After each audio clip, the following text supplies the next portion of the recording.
Tonight, the dangers of a third-party candidate. Democratic fear and frustration is growing as Howard Schultz considers an independent bid for the White House.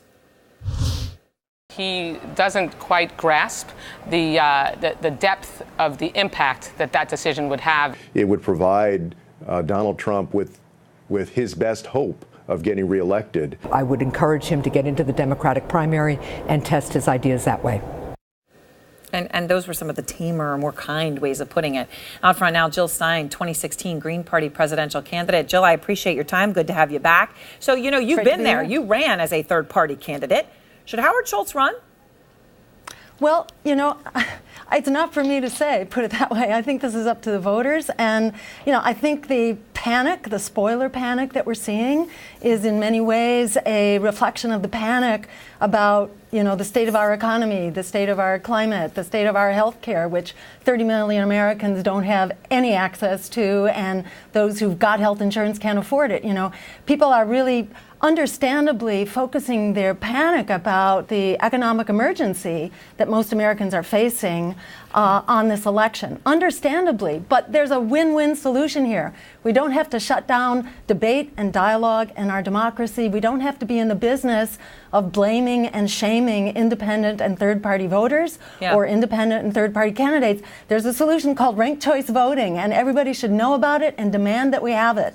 The people in the state of Maine just got it. It does away with any possibility of a split election. Spoilers, it makes sure that we have candidates elected by majorities, and it gets rid of negative campaigning. So it's a win-win. So look, when it comes to the, you know, and I understand you've been advocating for that, but the system we have coming into this election, right, is still what it is. I mean, given we have 2 years. Well, yeah, I mean, 2 years until the next election, and we can wait. If half of the, panic that was focused on silencing candidates, which is not good for democracy, if instead that energy were put into lobbying our legislature and getting state legislatures, that's what it takes. This doesn't have to pass in Congress. It can just be at the level of states. There are like 12, a dozen or so states right now that have all Democratic legislatures and a Democratic governor that could pass this in the blink of an eye. You dealt with it, is what I'm saying. You're not surprised by what you call the panic that is greeting Howard Schultz.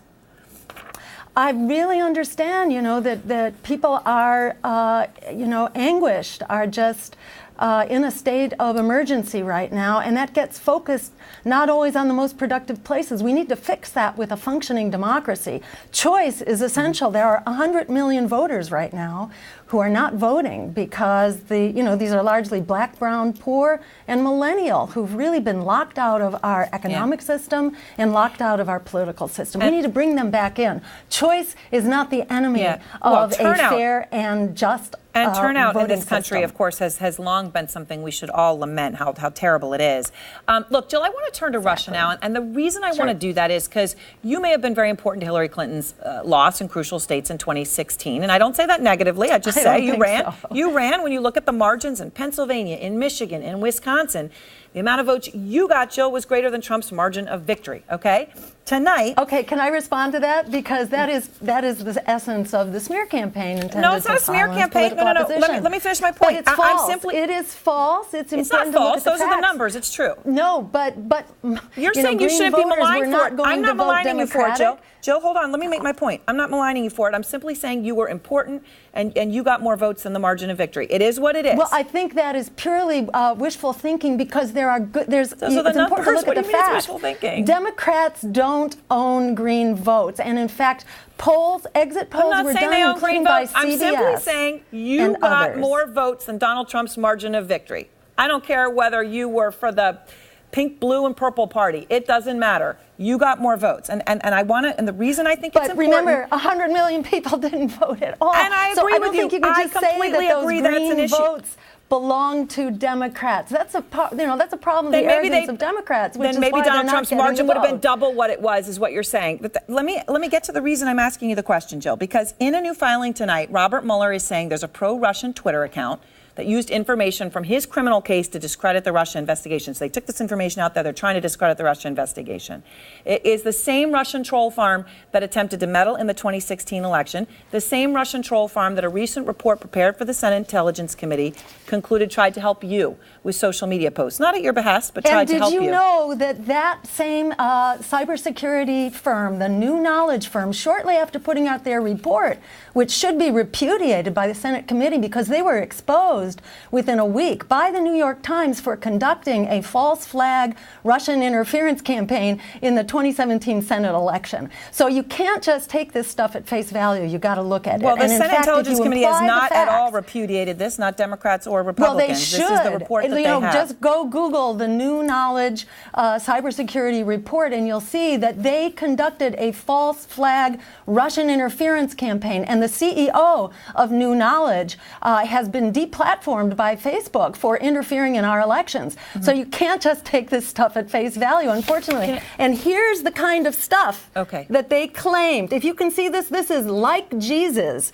if you agree with him. These are the kinds of incredibly inept postings that were put on Facebook that that is being claimed persuaded voters to vote for me. We know that 90% of their postings had nothing to do with the election. This is a BS Donald Trump doesn't want anybody to doesn't think that anyone was persuaded to vote him wrongly either. I mean, look, Jill, here's the thing. Michael Flynn has pleaded guilty to lying. Hold on, let me finish the question. I understand. Michael Flynn has pleaded guilty to lying. He was at that dinner. You know, you were there too. Again, I'm not saying there's anything wrong with being at the dinner. I'm just saying you happen to be at this dinner. Everyone's made a big deal about him being at the dinner. Putin's there. You're there. He's there in Moscow.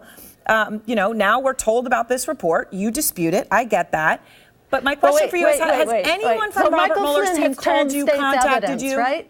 Michael Flynn has turned state's evidence. So if there was anything untoward going on at that dinner, Mueller would certainly know about it. And Mueller has not contacted me, not whatsoever. Not whatsoever. And that I think is important. And many of the claims that were made, like that I was being funded by Russia, are absolutely false. I paid every penny of that expenditure and was completely public about the reasons for my trip, which were about calling for a ceasefire and a peace offensive in the Middle East and for a global Green New Deal. And this was public from before the time I went. It became an issue. You know when it became an issue?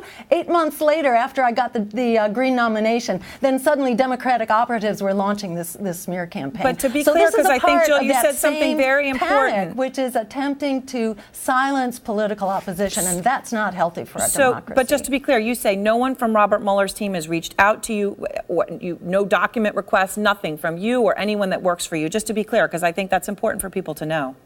Yes, absolutely. And if there was a shred of, wrongdoing on my part, Mueller would certainly know about it because Michael Flynn has turned state's evidence. So, and besides, I was completely public throughout about exactly what I was doing, tweeting about it, my speech to a meeting at RT, which was attended by Jesse Ventura, by Rocky Anderson, the former mayor. It was a meeting of many peace advocates, which is how I happened to be there. And it was all very public. So the whole thing has been really part of a smear campaign on something which I think should be a model for international relations. We need to be talking to our adversaries as well as our friends if we're going to deal with 2,000 nuclear weapons on hair trigger alert between us and the Russians. We got to be talking to them and not just fanning the flames of the Cold War, which is very dangerous right now. All right. Well, Jill Stein, I appreciate your time. Thank you.